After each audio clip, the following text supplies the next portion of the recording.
Mon père était policier. Il est à la retraite depuis 7 ans. Mon grand-père était policier. Mon arrière-grand-père était policier à Vincennes, sous l'occupation de l'Allemagne nazie.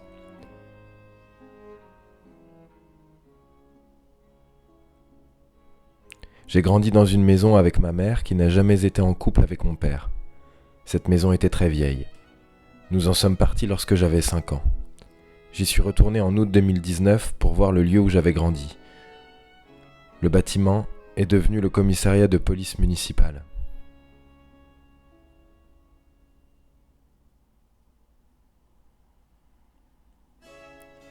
Mes aïeux paternels, ma maison d'enfance, ma mutuelle santé, tout est associé à la police. De mes 17 à mes 26 ans, j'ai été militant à l'AFA, Association française antifasciste. Jusqu'à quelques années, j'ai été en cortège de tête de nombreuses manifestations en opposition directe aux forces de police.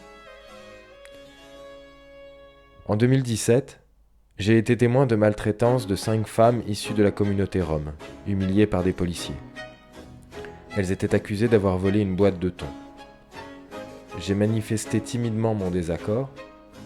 J'ai été poursuivi physiquement, puis poursuivi pénalement. J'ai perdu 2 procès.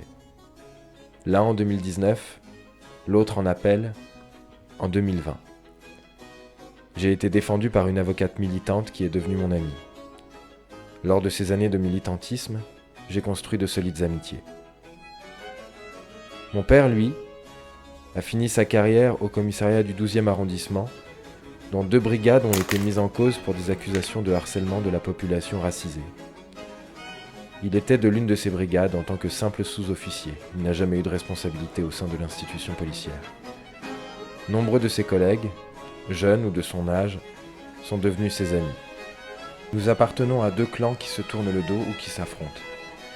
Par fidélité à ces affects-là, nos échanges sont devenus autant de murs.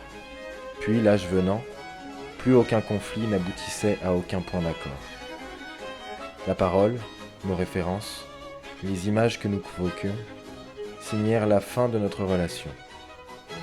Mon père et ses amis s'échangeaient des informations par mail issues de divers groupes identitaires comme Action française, FDS, Français de souche ou les Zouaves Paris. De mon côté, du fait de mes activités militantes, j'ai été jeté dans des escaliers du MEDEF par 2 policiers. Une autre fois, avec d'autres camarades, après une manifestation contre la présence de l'extrême droite au 2e tour, j'ai été contraint de marcher de policier en policier afin que chacun m'administre le coup de son choix. Ma conception de l'institution policière s'est confondue avec ma représentation paternelle. Je lui ai imposé ma vision lors de 3 échanges de mails en décembre 2016. En dernière réponse, il choisit pour punition de m'interdire dorénavant d'être affilié à la mutuelle du ministère de l'Intérieur. J'en ai conclu à une dernière tentative d'infantilisation, venant de la part d'un homme lui-même enfantin. Cet épisode a fini de destituer la place du père dans ma construction et dans ma vie. C'est ce que je croyais, il y a 5 ans. L'assurance de couverture maladie du ministère de l'Intérieur a donc été le déclencheur de nos isolements. Nos incompatibilités politiques ont alimenté le silence. Tout comme les arts, une relation père-fils est une tension entre l'intime et le public, entre le foyer et la rue, entre la tradition et la politique, entre la pudeur et l'impudeur. S'opposer à un ordre existant ou à une catégorie de la population, c'est une exaltation, un hubris. Et parfois même c'est une joie. C'est quelque chose qui fait exister dans un groupe, par ce groupe, et qui nous rend incroyablement vivants. Les manifestants se tiennent la main et font corps. Les policiers se serrent les coudes et font corps.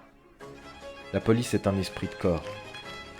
L'émeute est une expérience du corps. Tout ceci est une histoire de corps et d'amitié.